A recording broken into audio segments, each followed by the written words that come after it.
Olá pessoal, estamos aqui reunidos mais um sábado para continuar o estudo da lição.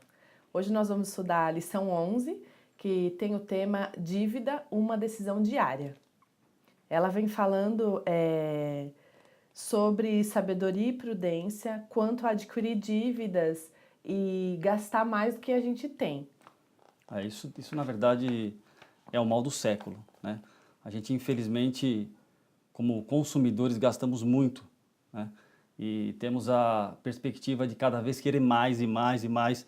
Ou é um novo celular, ou é um novo carro, ou é uma nova casa. Infelizmente, a gente está intrinsecamente ligados a isso, ao consumo, né? E as pessoas estão se acostumando a adquirir dívidas, pagar o cartão de crédito parcelado, comprar quando não tem dinheiro e vai virando tudo uma bola de neve. Fica bem complicado depois, né? Mas esse não é o conselho que a gente tem na Bíblia e nem também quando a gente aprende sobre orçamento, você gastar mais do que você tem, Finanças, né? esse não é o ponto principal, né? Sim. E a organização que nós temos que ter como pessoas, né? Obviamente, o mundo mostra atrativos, né? Mas a Bíblia é diferente disso, né? Sim. No domingo, aqui o estudo de domingo, ele fala sobre empréstimos e despesas. Ele fala que tomar emprestado com a permissão do outro é uma coisa boa, mas quando você toma emprestado e não tem responsabilidade e não calcula os riscos, fica uma coisa bem complicada. Aqui ele conta a história de Eliseu e os profetas quando estavam cortando a madeira na beira do rio Jordão. O ferro do machado caiu na água.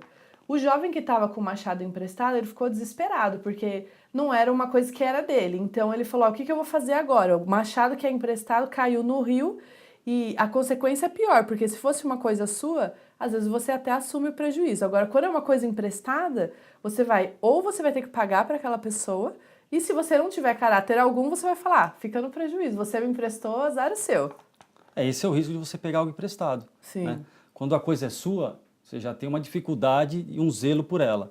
Agora, quando é emprestado, a responsabilidade aumenta, né? E aqui ele fala também que ele tomou um machado emprestado. Às vezes é um bem que você pega emprestado e se você devolve, tudo bem. Agora o dinheiro é uma coisa que traz mais consequências, porque ele acarreta riscos maiores e pode colocar você em uma dificuldade financeira e um poço sem fundo, que você vai cada vez mais fundo e você não vai ter saída para conseguir quitar suas dívidas. E fala também que você tem que ser um mestre na administração do dinheiro de Deus. Porque geralmente quando você pega o dinheiro emprestado, você assume uma dívida, você tem que ter em mente que você vai ter que pagá-la, né? Sim. Ninguém pega uma dívida dizendo, olha, eu vou pegar essa dívida e não vou pagar, né? Alguns acham que Alguns tudo acham, bem. mas não é a maioria. Sim. E nós como cristãos não podemos agir assim, né? Então, eu acho que o que temos que tomar de base é tentar ficar sempre no seu nível, né? Ou seja, olha, eu tenho o dinheiro para me sustentar e fazer um planejamento, né? Seja ele familiar, pessoal, alguma coisa nesse sentido. Ser bem racional, né? Racional sempre.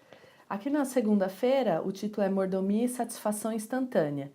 Eles falam, conta a história de Esaú, que ele trocou o direito de primogenitura com o irmão dele por um ensopado de lentilhas, porque ele estava muito faminto, saiu para caçar, então quando ele sentiu o cheiro daquele ensopado, ele falou, eu vou trocar o que tiver porque eu quero comer. E foi o que ele fez.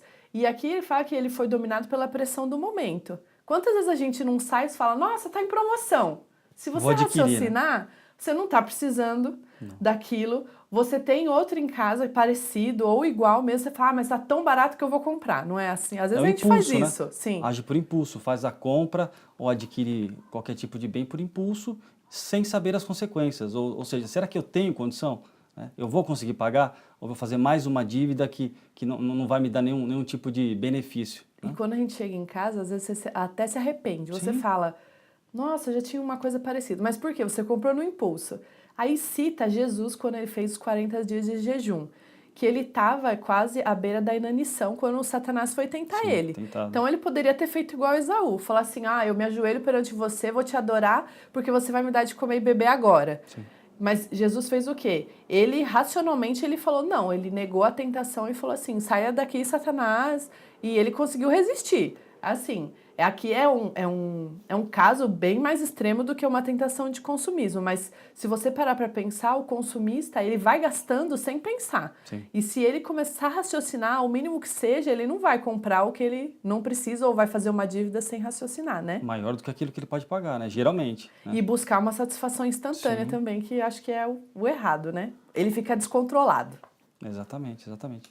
E o grande problema do consumismo, ou seja, a pessoa faz uma dívida, ok, tem circunstâncias que a pessoa está desempregada, precisa realmente de um dinheiro para uma sobrevivência dele, da família, mas 90% das pessoas que se endividam é por um bem que, na verdade, ela não precisa, né? Não vai precisar disso nem agora, nem futuramente, mas o impulso leva ela a consumir. Falando isso, pegando isso como um gancho, né? Na lição de terça-feira, vivendo com os próprios recursos, Paulo fala em 1 Timóteo 6,8 que para ele, se ele se vestir, tiver o sustento e incluir uma moradia, ele já estava super contente e que para ele viver em Cristo era o bastante. Então ele vivia muito pela fé. Sim. E com o mínimo possível. Tem gente que fala hoje, hoje vamos fazer um guarda-roupa minimalista, né? Que tá na moda isso. Viver com o mínimo possível. Mas aqui a gente vê que no tempo bíblico, Paulo já falava isso. Ele falava, olha, você não precisa de tudo que você acha que você precisa mesmo. Só o viver em Cristo, para ele, já era o bastante. E isso aqui, acho que supriria todas as outras coisas, né? Eu acredito que a diferença do nosso tempo de hoje é o capitalismo.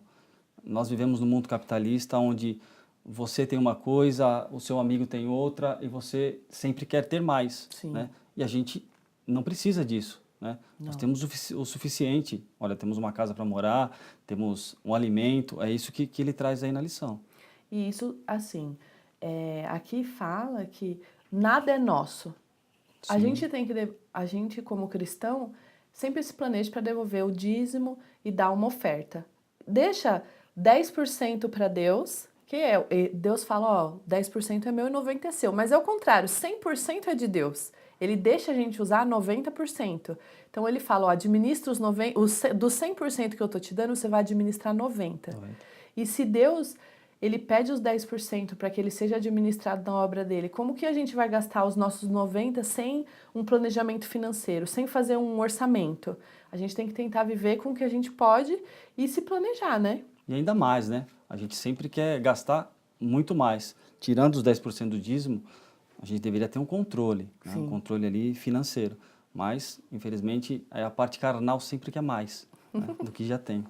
A lição vem falando também que o que a gente deve fazer o máximo possível é evitar dívidas.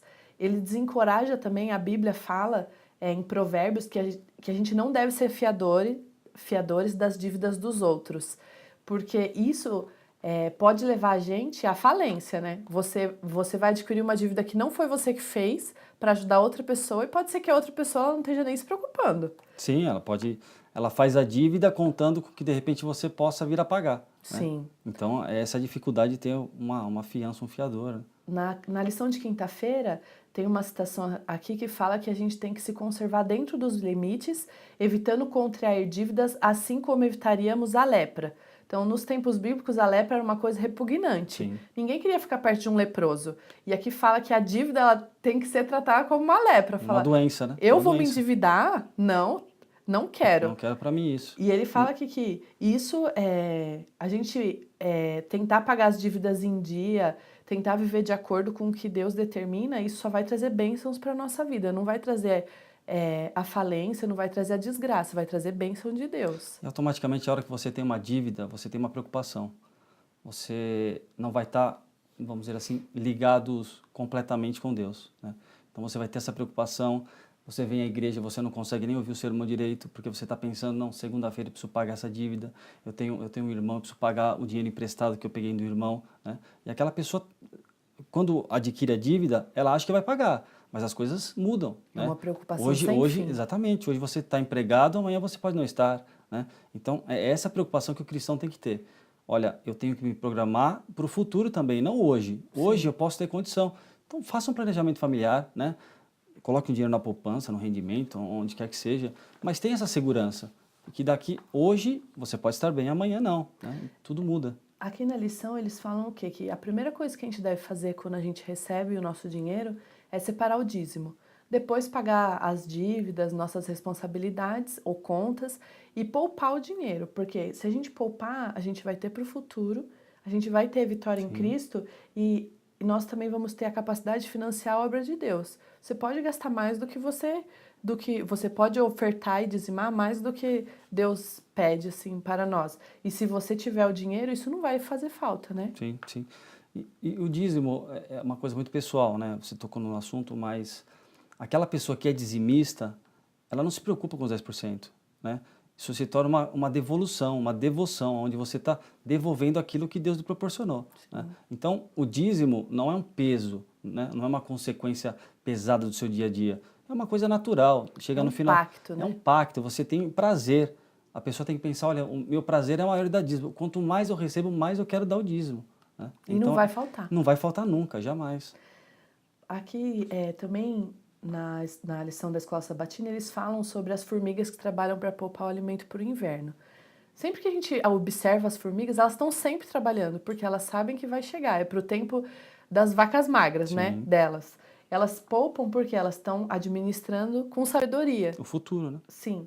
E é o que a gente deveria fazer também. A gente tem que poupar, pensar no tempo das nossas vacas magras. Pode ser que amanhã a gente esteja desempregado ou não esteja tudo bem como Sim, está os hoje. rendimentos podem cair, né? Sim. Não ter o que você tem hoje pode ser que não tenha amanhã, né? E o principal que fala aqui na lição também, que o nosso investimento tem que ser no reino dos céus, não nas coisas materiais aqui da terra, porque tudo isso é finito. E o reino dos céus não. A gente vai investir numa coisa que vai ser eterna. E se Deus quiser, que estejamos lá. Com certeza estaremos, se Deus quiser. Amém. Amém.